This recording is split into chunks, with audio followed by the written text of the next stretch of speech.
नमस्कार प्रिय विद्यार्थियों, कार्बोक्सिलिक वाला टॉपिक अपने बाकी था। कार्बोक्सिलिक वाला में क्या है, कार्बोक्सिलिक एसिड सिंपल सा टॉपिक है। खास करके इसमें से किसका एसिडिक प्रॉपर्टी ज़्यादा होगी, किसकी कम होगी, खास करके ये पूछा जाता है। कार्बोक्सिलिक एसिड वाला टॉपिक स्टार्ट कर देते हैं। इसका आयुर्वेदिक नोमेनक्लेचर मैंने आप लोगों को बताया था। इस प्रकार से इनका आयुर्वेदिक नोमेनक्लेचर है और खास करके इनकी संरचना को आप लोगों को ध्यान रखना है। इसके संरचना में किस प्रकार से काम होता है वो आपको खास करके ध्यान रखना है। मैं आगे चल करके डायरेक्ट बता देता हूँ।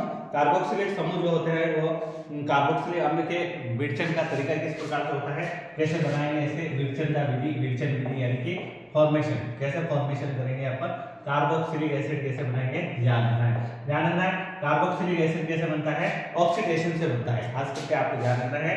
सबसे पहले क्या होगा, ऑक्सीडेशन होगा, ध्यान रखना। सबसे पहले टॉपिक ले लेते हैं अपन ऑक्सीडेशन कैसे होगा देख लीजिए। ऑक्सीडेशन मान लीजिए आपके पास एल्डिहाइड है, एल्डिहाइड का ऑक्सीडेशन से आपके क्या बनेगा, कार्बोक्सिलिक अम्ल बनेगा। ये कार्बोक्सिलिक अम्ल बनाने का तरीका हो गया, ध्यान रखना। इसका तरीका हो गया कार्बोक्सिलिक अम्ल बनाने का तरीका हो गया।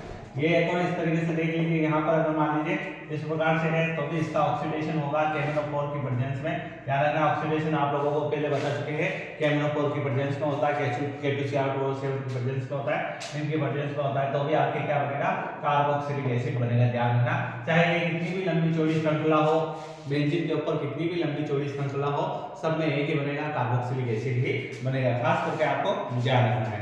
अब देख लीजिए, अगर मान लीजिए आगे और दे रखा है, एल्कोहल दे रखा है, तो एल्कोहल को इस प्रकार से ऑक्सीडेशन के थ्रू आप किसमें कन्वर्ट कर दोगे, एल्डिहाइड में कन्वर्ट करोगे और एल्डिहाइड कार्बोक्सिलिक एसिड में कन्वर्ट होता है। खास करके आपको ये ध्यान रखना है। ये कितनी प्रेजेंस में होता है, यहाँ लिख देता हूँ, ये कितनी प्रेजेंस में होता है, KMnO4 और एसिड की प्रेजेंस में होता है। खास करके आपको ध्यान रखना है, किसकी प्रेजेंस में होता है, ये KMnO4 की प्रेजेंस में होता है। खास करके आपको ये ध्यान रखना है। अब देख लीजिए, यहाँ पर ये देख लीजिए आपके सामने ये बनाए हैं मैंने, जैसे ये इंपॉर्टेंट है, ऑक्सीडेशन के थ्रू काम हो रहा है। खास करके ध्यान रखना है आपको, ऑक्सीडेशन के थ्रू काम हो रहा है।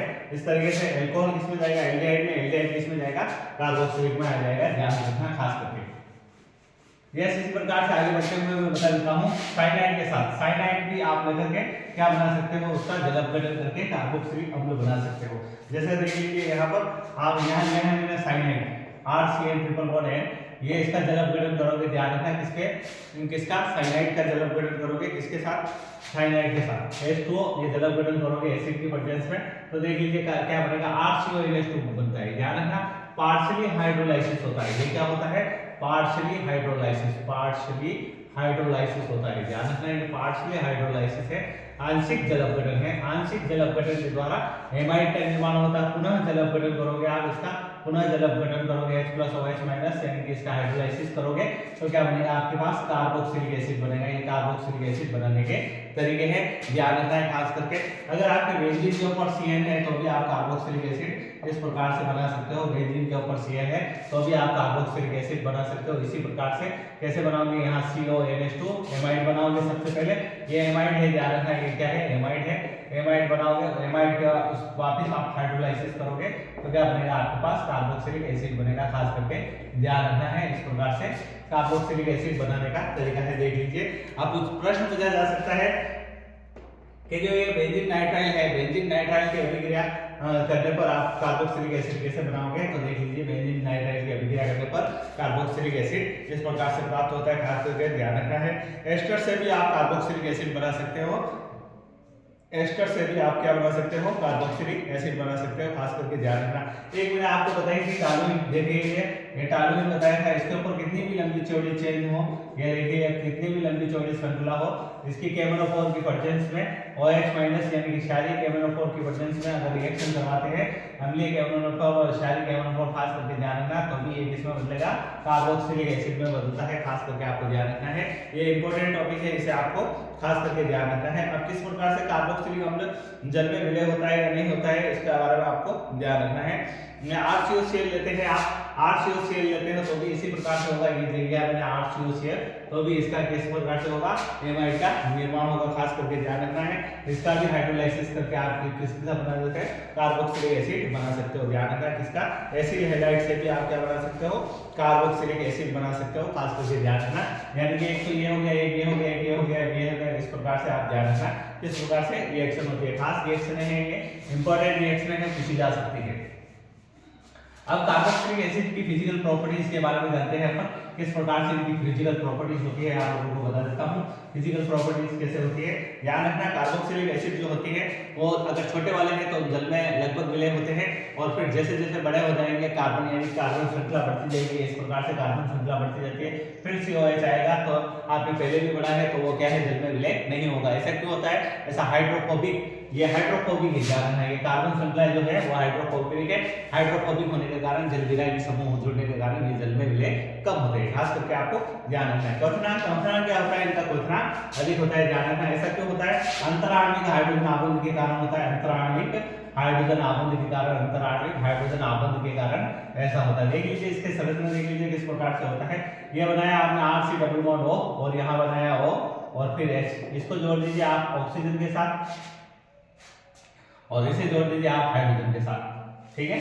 इसी प्रकार से इसको वापस संरचना को उल्टा बना लोगे, यानी कि ये हो गया आपके C डबल बॉन्ड O और ये हो गया O और H। इस प्रकार से देख लीजिए ये संरचना होगी इसकी, अंतराण्विक हाइड्रोजन आबंध होता है, इस प्रकार से संरचना बनाई जाती है। कैसे बनाया जाता है, RC डबल बॉन्ड O लिखा, उसको H के साथ जोड़ दीजिए, और आप OH लिखा, उसे O के साथ जोड़ दीजिए, और उनकी इसकी उल्टी संरचना बना दीजिए, इसकी उल्टी संरचना बना दीजिए। ये है इसमें इंटरमोलिक्यूलर फोर्सेस, H बॉन्डिंग के कारण इनका क्वथनांक क्या होता है, इनका क्वथनांक जो होता है बाकी अन्य सभी से अधिक होता है। किससे अधिक होता है, ध्यान रखना, इनका क्वथनांक अल्कोहल से भी अधिक होगा, ध्यान रखना, इनका क्वथनांक अल्कोहल से भी अधिक होता है। खास करके बात, क्योंकि अल्कोहल से इनका क्वथनांक अधिक इसलिए है क्योंकि इनमें क्या हुआ, OH कितनी बार आ गए, संगुणन के कारण 2 बार आ गए, ध्यान रखना, एसोसिएशन के कारण 2 बार आ गए। फिर क्वथनांक किसका अधिक होगा, फिर क्वथनांक आपके कीटोन का, एल्डिहाइड का, जो भी आपको पहले बताया है, एल्डिहाइड कीटोन का क्वथनांक अधिक होता है, फिर ईथर, फिर हाइड्रोकार्बन, इस प्रकार से इनके क्वथनांक होते हैं। खास करके आपको ध्यान रखना है, जैसे जैसे कार्बन श्रृंखला बढ़ती जाती है इनके क्वथनांक के मान भी बढ़ते जाते हैं। ध्यान रखना, कार्बन श्रृंखला बढ़ने के साथ साथ इनके क्वथनांक के मान बढ़ते जाते हैं, खास करके आपको ध्यान रखना। अब गलनांक बता देता हूँ, ये तो था क्वथनांक के बारे में, किसके बारे में था, क्वथनांक के बारे में। अब गलनांक के बारे में बता देता हूँ, गलनांक क्या होता है, ध्यान रखना, सम कार्बन परमाणु वाले, सम संख्या में जो कार्बन परमाणु होंगे उनके क्वथनांक अधिक होंगे। जैसे देख लीजिए CH3, CH2 और CH2 और COOH, इस प्रकार से सम संख्या में कार्बन होंगे। सम संख्या में जो कार्बन होंगे उनके गलनांक जो होंगे वो अधिक होंगे। सम संख्या वाले कार्बन में गलनांक अधिक होंगे, और विषम संख्या वाले कार्बन में क्या होगा, गलनांक कम होते हैं। खास करके ये ध्यान रखना है, विषम कार्बन परमाणु में इनका गलनांक कम होता है, ध्यान रखना, ये खास चीज है। सम और विषम में इस प्रकार से ये होता है, क्योंकि सम और विषम में इस प्रकार से कंडीशन क्यों होती है, सम में क्या होता है, इनकी व्यवस्था सही प्रकार से होती है और जालक में इफेक्ट्स आ जाते हैं। विषम में क्या होती है, इनकी व्यवस्था भिन्न प्रकार की हो सकती है। जैसे सम में इस प्रकार से समान व्यवस्था होगी, 1 2 3 और ये 4 हो जाएंगे फिक्स बराबर, और विषम में क्या होगी, इस प्रकार से संरचना होगी। देख लीजिए अब कौन सी व्यवस्थित है कौन सी अव्यवस्थित, आप लोगों को वैसे भी पता चल रहा होगा। समान कार्बन वाले यानी कि सम संख्या में जो कार्बन है उनमें ये व्यवस्था समान हो जाती है, एक जैसी दिखाई देती है, और उसमें जालक की भी स्थिति अच्छी तरीके से दिखाई देती है। और फिर इसमें जैसे क्या होता है, इसमें इस प्रकार से नहीं होता है, इसमें विषम कार्बन परमाणुओं की संख्या के कारण इनके गलनांक कम होते हैं। खास करके आपको ये ध्यान रखना है। अब कार्बोक्सिलिक अम्ल की किस प्रकार से रिएक्शन करता है, खास करके आपको ध्यान रखना है।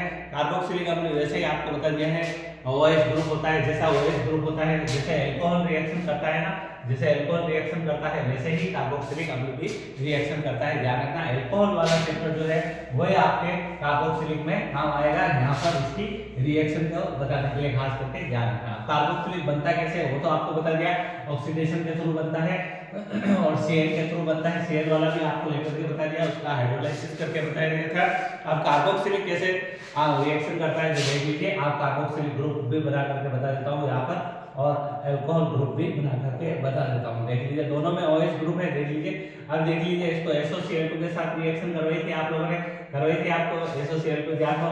PCl5 के साथ आपने रिएक्शन कराई थी, ध्यान है आप लोगों को, और PCl3 के साथ रिएक्शन कराई थी, ध्यान है आप लोगों को। ये भी सेम इन्हीं के साथ रिएक्शन करेगा, ध्यान रखना, इन्हीं के साथ रिएक्शन करेगा।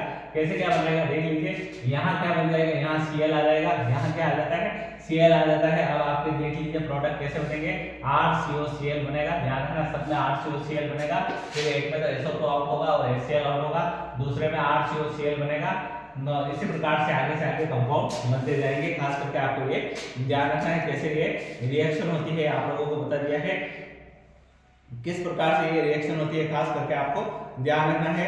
एसिटिल क्लोराइड बनेगा, सब में क्या बनेगा, सब में एसिटिल क्लोराइड का निर्माण होगा। खास करके देखिए ROH के साथ रिएक्शन होगी तो क्या बनेगा, ध्यान है आपको R-Cl बनेगा। आया गया समझ में आपको, R-Cl बनेगा। एल्किल हैलाइड बनाने का तरीका था OH ग्रुप देखते हुए अपन वैसा ही काम करेंगे जैसे एल्कोहल के साथ रिएक्शन होती है, ठीक वैसे ही अपन इसके साथ भी रिएक्शन करेंगे। खास करके आपको ये ध्यान रखना है।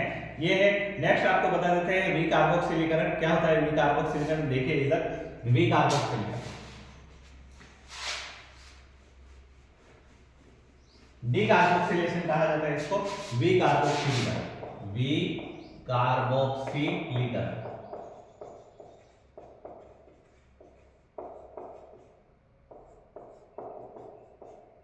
वी कार्बोक्सिलीकरण कहा जाता है। डीकार्बोक्सिलेशन कहा जाता है, इंग्लिश में इसे कहा जाता है डीकार्बोक्सिलेशन, डीकार्बोक्सिलेशन, डीकार्बोक्सिलेशन कहा जाता है। ध्यान रखना इसको डीकार्बोक्सिलेशन कहा जाता है। जानते हो आप किसके साथ किया जाता है ये रिएक्शन, ये रिएक्शन किसके साथ किया जाता है, पहले भी बता चुके हैं। ये रिएक्शन सोडा लाइम के साथ किया जाता है। किसके साथ किया जाता है, सोडा लाइम के साथ किया जाता है। NaOH और COH के साथ किया जाता है, इसे सोडा लाइम कहा जाता है। इसके साथ रिएक्शन होती है तो क्या करेगा, ये क्या करेगा, ये पूरा ग्रुप आउट हो जाएगा, ये पूरा ग्रुप आउट हो जाएगा। क्या बचेगा आपके पास, बेंजीन बचेगी। क्या बचेगी आपके पास, सिर्फ बेंजीन बचेगी। खास करके ये रिएक्शन होती है, ध्यान रखना है, सिर्फ बेंजीन बचती है और Na2CO3 आपके आउट होता है। खास करके आपको ये ध्यान रखना है, सिर्फ बेंजीन बचती है। याद देता हूँ, सिर्फ बेंजीन बचती है। इस प्रकार से वी कार्बोक्सिलीकरण कहा जाता है। ध्यान रखना, इसमें क्या हुआ, इसमें कार्बन कम हो गए हैं। खास करके ध्यान रखना है।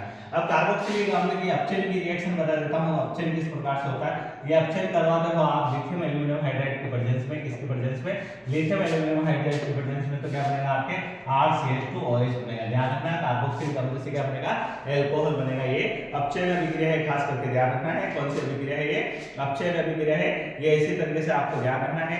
अगर BH3 की प्रेजेंस में करवाओगे, BH3 और THF टेट्राहाइड्रोफ्लोराइड, तो भी यही बनेगा। ध्यान रखना, ये सेम एसिड ये का ये बनेगा और इसी के साथ रिएक्शन करवाते रहिए, ये का ये बनता रहेगा, एल्कोहलिक बनेगा। ध्यान रखना, यहाँ कंपोनेंट अलग अलग है, बोरेन है, बोरेन और आपके साथ टेट्राहाइड्रोफ्लोरेन है। खास करके आपको ये ध्यान रखना है। इस प्रकार से ये रिएक्शन होती है। और नेक्स्ट रिएक्शन आपको बता दें, कैल्शियम फार्मेट के साथ रिएक्शन करेंगे तो फार्मेल्डिहाइड प्राप्त होगा, और कैल्शियम एसीटेट के साथ रिएक्शन करेंगे तो एसिटाल्डिहाइड प्राप्त होगा। कोल्बे विद्युत अपघटन, कोल्बे विद्युत अपघटन के बारे में आप लोगों ने पढ़ा हुआ है। अब आप लोगों को आगे में ये नहीं पढ़ा करके सीधा बता देता हूँ किस प्रकार से ये काम होता है। कुछ का रिएक्शन भी आप लोगों ने पढ़ी है, उसमें बता दिया था RCOOH, Br के साथ रिएक्शन होगी, Br2 के साथ रिएक्शन होगी, RCOOH क्या बनेगा आपके बन जाएगा, ये RBr बन जाएगा और CO2 आउट हो जाएगा। खास करके हुंस-डीकर रिएक्शन बोलती है, हुंस-डीकर बता देता हूँ। देखिए RCOAG है, सिल्वर एसिटेट है, इसकी ब्रोमीन के साथ रिएक्शन होती है कार्बन टेट्राक्लोराइड के प्रेजेंस में। तो क्या बच जाएगा है आपके पास, ये देखिए किस प्रकार से आउट हो जाएगा, AgBr आउट हो जाएगा और फिर क्या आपके पास बचेगा, RBr बचेगा। क्या बचेगा, RBr बचेगा। ध्यान रखना, एल्किल हैलाइड बनाने का तरीका है ये। हुंस-डीकर रिएक्शन है, CO2 आउट हो गया और AgBr आउट हो गया। खास करके आपको ये ध्यान रखना है। ये रिएक्शन पहले बता चुका हूँ, हुंस-डीकर अभिक्रिया, इसमें हेलो एल्केन हेलो एल्केन वाले चैप्टर में बता चुका हूँ। लगभग रिएक्शन अपने कंप्लीट है। और ये कौन से इलेक्ट्रॉन्स नहीं प्रतिस्थापन अभिक्रिया दर्शाते हैं, यह ध्यान रखना। ये मेटा निर्देशित समूह होता है, कार्बोक्सिलिक अम्ल हुआ, एल्डिहाइड हुआ और कीटोन हुआ। ये दोनों तीनों क्या होते हैं, ये दोनों तीनों क्या होते हैं, प्लस R समूह नहीं होकर के माइनस R ग्रुप वाले होते हैं और मेटा निर्देशी होते हैं। ध्यान रखना, कौन से होते हैं, मेटा निर्देशी होते हैं। खास करके आपको ये ध्यान रखना है। अगर कार्बोक्सिलिक अम्ल की रेड फास्फोरस के साथ HI की प्रेजेंस पे रिएक्शन की जाती है तो भी किसका निर्माण होगा, तो एल्काइल का निर्माण होगा। खास करके ध्यान रखना है। यहाँ मैं लिख देता हूँ, कार्बोक्सिलिक अम्ल की अभिक्रिया किसके साथ किया जाती है, HI के साथ किया जाता है रेड फास्फोरस की प्रेजेंस में। ध्यान रखना, तो क्या बनेगा आपके बनेगा एल्केन बनेगा। ध्यान रखना, क्या बनेगा, एल्केन बनेगा। खास करके ध्यान रखना, इसमें एल्केन का निर्माण होता है। ये एल्केन के बनाने का तरीका है, कार्बोक्सिलिक अम्ल की HI के साथ रिएक्शन के साथ रेड फास्फोरस की उपस्थिति में एल्केन प्राप्त होता है। खास करके आपको ये ध्यान रखना है। अब देखिए, नाइट्रीकरण, सल्फोनीकरण, हैलोजनीकरण जो अभिक्रिया है मेटा निर्देश समूह होता है, जाने वाला समूह किस पर जाकर के बैठेगा, आपके मेटा समूह पर जाकर के बैठेगा, क्योंकि ये कार्बोक्सिलिक ग्रुप एल्डिहाइड और ये -R निर्देशी होते हैं, जिसे मेटा प्रोडक्ट बनता है। खास करके आपको ये ध्यान रखना है। यहाँ पर ये आपके यूनिट समाप्त होती है। अब आप लोगों को मैं कुछ इंपॉर्टेंट बता देता हूँ किस प्रकार से। अब आगे तो इतना पॉसिबल है नहीं सब वीडियो डाउनलोड करना और आप लोगों तक पहुंचाना, क्योंकि आज भी काफ़ी समय लग गया है इसको डाउनलोड करने में, फिर पहुंचाने में समय लगता है, काफ़ी समय लगता है।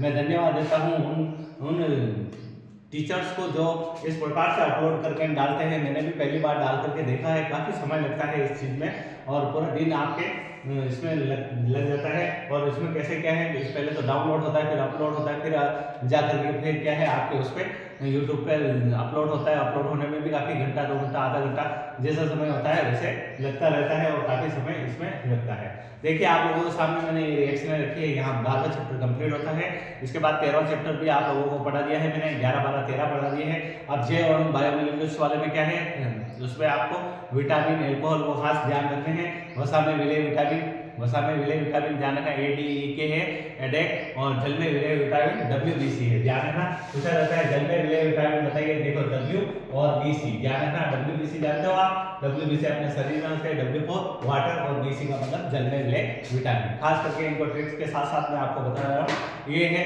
और फिर हेक्सेन कैसे बनता है, HI के साथ रिएक्शन से, और ग्लूकोज के HI के साथ रिएक्शन से, ग्लूकोज की HNO3 के साथ रिएक्शन से। ये इंपॉर्टेंट खास है ध्यान रखना। सेकेरिक अम्ल और ग्लूकोनिक अम्ल कैसे बनता है ये पूछा जा सकता है। 14वें चैप्टर में से बता रहा हूँ मैं आपको बायोमोलिक्यूल्स में। DNA की संरचना, DNA और RNA में अंतर पूछा जा सकता है। डीऑक्सीराइबोन्यूक्लिक एसिड और एडेनिन, ग्वानिन, साइटोसिन, थाइमिन ये जो कंपोनेंट होते हैं उनके स्ट्रक्चर खास है ध्यान रखना। इनके स्ट्रक्चर आप लोगों को ध्यान होना चाहिए। फिर साथ ही साथ मैं आपको इनमें एक चीज और बता देता हूँ, जय और में ही इनके जैसे आपके सेल्यूलोज हुआ, आपके ये स्टार्च हुआ, स्टार्च 2 भागों में बटा हुआ है, एमाइलोज और एमाइलोपेक्टिन। एमाइलोज और एमाइलोपेक्टिन, एमाइलोज जल में घुला हुआ है, एमाइलोपेक्टिन जल में घुला हुआ नहीं है। ये संरचना आप लोग देख लेना जरूर। 1614 वाली संरचना है इनकी, पायरोल संरचना है, फ्यूरेन संरचना, फ्यूरेन पायरोल जो भी संरचना है, इन संरचनाओं को ध्यान में रखना है किस प्रकार से ये जैव अणु वाला टॉपिक है, इसे ध्यान रखना है आपको।